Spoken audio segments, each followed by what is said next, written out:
Circle the value. Square root of 6 whole raised to the power 4. First we have square root and whole raised to the power 4. So we can write this square root as index form, which will be 6 raised to the power 1 by 2 whole raised to the power 4. And that 4 can be cancelled out with this 2. So 2 2s are 4. So that's going to be only 6 raised to the power 2, which is equal to 36. 0.203 is equal to 1 by 5 plus x. Circle the value of x. So we need to solve it for x. I'm going to make x as a subject. So that's going to be x is equal to 0.203 minus 1 by 5. I need to make this decimal number into fraction. 203 divided by 1000 and minus 1 by 5. LCM is 1000. 203 will remain same. 200 multiplied by 1 will be 200. So 203 minus 200 is 3 divided by 1000. That is the answer. For instance, I'm going to write here 3x plus x, and on the right side I'm going to write here 2x plus 2x. So look at here, 3x plus x is 4x, 2x plus 2x is 4x. It means both the left and right hand sides are equal. So here we have 3x and here we have x plus 2x. So x plus 2x is equal to 3x. That's the correct answer. Divide 62 in the ratio of 3:7. So first of all, I'm gonna make the total shares are 3 plus 7, which is equal to 10. Now I'm gonna make a multiplier. When we divide this number by the total share, we're gonna get the multiplier is equal to 62 divided by the total shares. That's gonna be 6.2. So we made the multiplier 6.2. Now I need to multiply this 3 and 7 by 6.2. We will get the ratio of 62 in 3:7. So first I'm going to write the ratio here 3:7. The multiplier is 6.2. It means we need to multiply each side by 6.2. So 6.2 times 3 is how much? 18.6. Ratio 7 times 6.2 is how much? 43.4. So that's the ratio of 62 into 3:7. That's going to be 18.6 and 43.4. Simple thing. We just need to solve this fraction. We're going to get the answer. 30 is LCM. So 10 3s are 30. 3 7s are 21. 15 2s are 30 and 2 4s are 8, and divided by 2 by 3. If I change the symbol, instead of dividing, I'm going to say multiplying by 3 by 2. It will become the reciprocal if I change the symbol. So 21 minus 8 is 13 divided by 30 multiplied by 3 by 2. So that 30 can be cancelled out. 3 10s are 30 and 10 2s are 20. So that's going to be 13 by 20.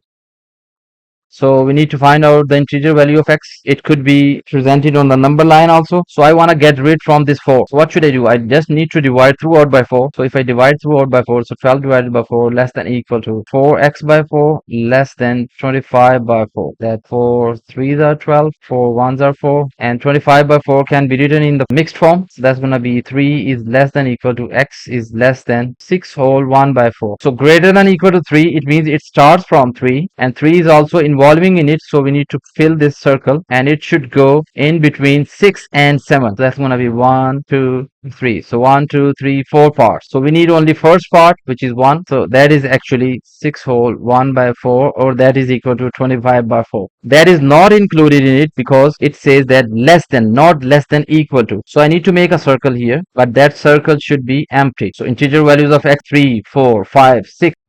Write 3 raised to the power 6 times 3 raised to the power 5 ratio 3 raised to the power 7 in the form of n ratio 1, where n is an integer. It means on the left side we're going to have integer number, and on the right side we're going to have only 1. 311 ratio 3 power 7. Then I need to make 1 on the right side, dividing by 3 raised to the power 7. So that's going to be 311 divided by 37 ratio 37 divided by 37.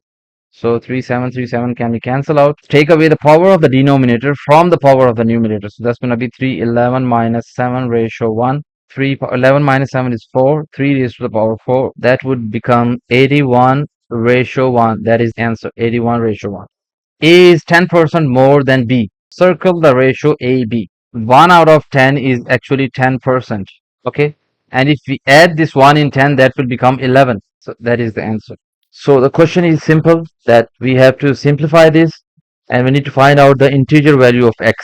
So we will solve this, do some algebra, and let's gonna see if we can cancel out some values involving x or x squared. So first we need to expand this first two brackets. First term of this bracket will multiply with these two terms, then the second term of this first bracket will multiply these two terms. 3x times 2x would be 6x squared. Then 3x times negative 5 would be negative 15x. Now then we need to multiply 4 times 2x would be positive 8x. 4 times negative 5 would be negative 20. Be careful that we have a negative symbol here with 11. So it means the negative 11 will multiply inside. So the positive symbol will become negative and negative symbol will become positive. So negative x multiplied by x would be negative 11x squared.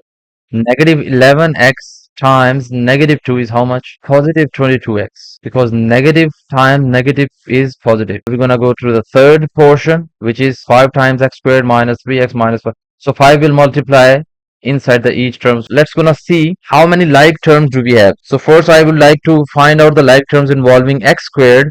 So we have 3 terms involving x squared, so I need to combine them. So the terms involving x are how many? That is the first one, second, third, fourth. I'm gonna combine them. So these are like terms. And terms involving constant terms only, negative 20 and negative 5. So I can combine them. So we have arranged the like terms. So now we can just add or subtract these terms. So first I can add these two terms. 6 plus 5 is 11 and 11 minus 11x squared. 11x squared minus 11x squared, both of them can be cancelled out, and for the terms involving x, negative 15x and negative 15x will become negative 30x if we add both of them, and 22 plus 8 is 30, so that's gonna be 30x. And here we go, negative 20, negative 5 is negative 25. 11x squared, negative 11x squared can be cancelled out. 30x and negative 30x can be cancelled out.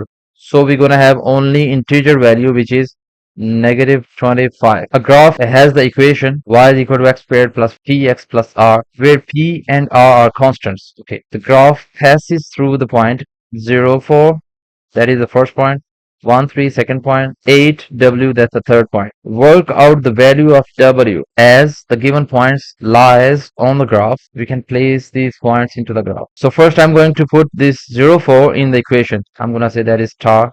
So put point 0, 4 in star. So 0 is actually x and 4 is actually y. So I'm going to put y is equal to 4 and x is equal to 0 plus p times 0 plus r. So how much is r? R is equal to 4. Then I'm going to put the value of this point into star. Let's gonna see. So I'm going to say put the next point, which is 1, 3 in star. So y is equal to 3 is equal to x, which is 1 squared plus, need to find out p. So p and 1 plus r. We got the r here, so we can substitute the value of r also here, because we need to put the value of r here because we already got the r here. So r is 4. So that's going to be 3 is equal to 1 plus p plus 4. Actually, this point will give us the value of p. So at the end, we will use this value of r and p and the point to get the value of w. 1 plus 4 is 5 plus p is equal to 3. So p would be equal to 3 minus 5, which is equal to negative 2. So we have third point, which is 8w. Put 8w. R is equal to 4 and p is equal to negative 2 in star. We will get the value of w. Okay, so the equation is y is equal to x squared plus px plus r. So y is here, in this case y is w and x is 8. Just gonna substitute the value of y, which is w, is equal to x squared, which is 8 squared, plus p is negative 2 and x is 8, plus r, which is 4. So 8 squared is 64 and 8 times negative 2 is negative 16 plus 4. So w is 52. A road has 3 sections, D, E and F. The lengths of D, E and F are in the ratio. So D ratio is 3:5, E ratio F is 7:4. What fraction of the length of the road is section D? If you look at here, E is repeating here, merging with both of the sections. That is the middle section actually. Here we have 5 and 7. So if I multiply these 5 and 7 together, we can get 35. But E is the common term in each fraction. So I'm going to multiply these ratios by 7. 7 3s are 21, ratio 7 5s are 35, and I'm gonna multiply this by 5. 5 7s are 35 and 5 4s are 20. So look at here, the value of E is same here, 35 and 35. Now we can write these values in single ratio. If I write here D ratio E ratio F, so we got the same E, 21 ratio 35 ratio 20. Now the next thing is we need to find out the fraction of the length of the road D. what portion do we have in part D from out of this total length of the road. So how we gonna get the total length of the road if we add three ratios? So the total length of the road is 76. So if it is 76, what would be the ratio of this? 21 out of 76. So we can say that length of the road in section D is 21 out of 76. The only solution to x squared plus bx plus c is equal to 0 is x is equal to negative 15. Work out the value of b and c. Whenever we have quadratic equation, it has three kind of solutions. For instance, I have equation ax squared plus bx plus c. That is a quadratic equation equal to 0. And I want to find out the solution of these equations. That equation is quadratic in x variable. So x is equal to negative b plus minus square root of b squared minus 4ac divided by 2a. That is called the discriminant, because that describes the solution, what kind of solution we're gonna get. And if we have a single solution, the discriminant, which is b squared minus 4ac, that would be equal to 0. Why I'm saying that if we have a single solution, that would be equal to 0? Because all this term will become equal to 0 and we're gonna get only single solution. If that term doesn't have any zero solution, we will have a positive and negative symbol here, and we get only two solutions. We will get two solutions here. For instance, I'm gonna say 2x squared plus 5x plus 3. I'm gonna just put the values here. So that is 2, which is a, that is 5, which is b, and that is c, which is 3, the constant term. So I'm just gonna substitute the values here. So we're gonna have negative 5 plus minus 25 minus 4 2s are 8 and 8 3s are 24 divided by 2 2s are 4. So now look at here. In the square root, we have 25 minus 24 is 1. So we have negative 5 plus minus square root of 1 whole divided by 4, and square root of 1 is also equal to 1. So negative 5 plus minus 1 divided by 4. I'm gonna get two answers for this because that discriminant is equal to 1. That discriminant b squared minus 4ac is equal to 1. It means we're gonna get two answers because we have positive and negative symbol here. So once I need to add this positive 1 in negative 5, and then I need to subtract 1 from negative 5. So I need to make this negative 5 plus 1 divided by 4. The second answer is negative 5 negative 1 divided by 4. Negative 5 plus 1 is negative 4 divided by 4, which is equal to negative 1. That is the first answer. That is the value of x. Second answer is negative 5 and negative 1 is negative 6 divided by 4. That's gonna be, if I make it into simplest form, so that's gonna be negative 3 by 2. That is another answer. So we got two answers, and if I suppose I put 0 inside this discriminant,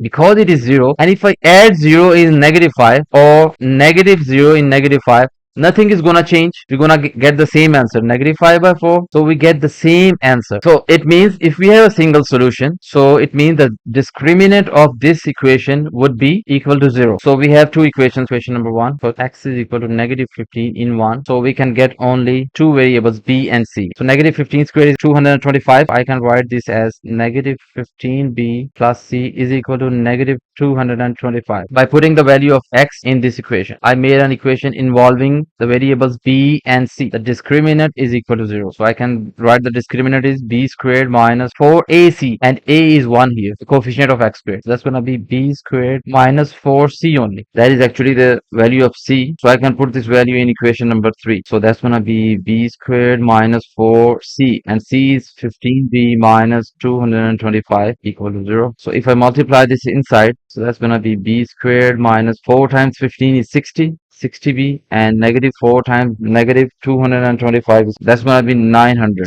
If I multiply the factors, I should get 900. Add the factors, I should get negative 60. Yeah, negative 30 times negative 30 is 900, and negative 30, if we add them, we're going to get negative 60. So first two terms we have b as common. So that's going to be b minus 30. And from second two terms, I can take negative 30 as common. So that's going to be b minus 30. If I take common this b minus 30 and b minus 30 outside, so b minus 30. Inside, we're going to have only b minus 30. They can be multiplied with each other. So that's going to be b minus 30 whole squared is equal to 0. So that's going to be b minus 30 is equal to 0. So b would be equal to 30. So b is 30 here. Now we can put the value of b in any of the above equation. Whether I can put the value of b here or here, we can get the value of c. So I'm going to use one of the equation. I'm going to use equation number 4. So c would be 15 times 30 minus 225. So 15 times 30 is how much? 450. So c would be 225.